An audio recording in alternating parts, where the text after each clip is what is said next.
Hi everybody, my name is Josephine Bila. I'm creating this video for the Thalassemia International Federation. They asked patients to talk about what it's been like to grow up living with thalassemia. So I'm going to share my story. So I was born with this terminal genetic illness called beta thalassemia major. My bone marrow can't produce functioning red blood cells, so I have to get blood donations every 3 weeks to survive.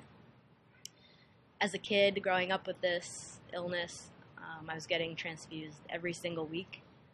I constantly had to be admitted to the hospital to get treated for fevers, and it was very difficult when I was growing up. Not only was it difficult because I was living with this illness, it was difficult because people often judge others who are a little bit different. And I think that when you're growing up with this challenge and all you want to do is be the same as everybody else, you just want to blend in, you don't want to be different because everybody's made fun of who's different, you just lose your sense of self, I think. And you're afraid of being your true self. And that's one of the reasons why I created my blog. It's why I create videos, and it's why I now talk about what it's like to have thalassemia. I didn't have any friends with thalassemia. All of my friends had either cancer or hemophilia. So my experience was even more isolating, I think, because I didn't have any friends to bounce ideas off of.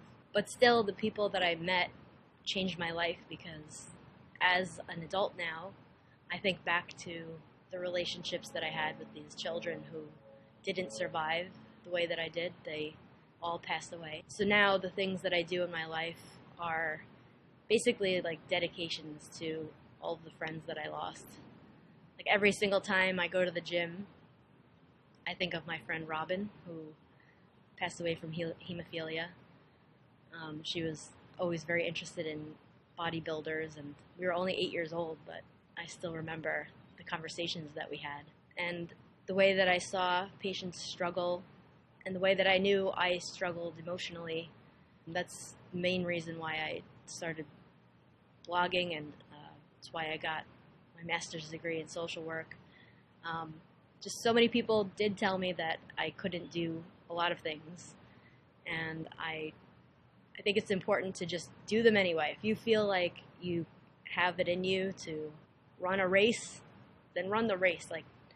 If you feel like people tell you you're not good at math, but inside you want to be a scientist or something, you'll figure it out. Just keep trying and carry the stories with you.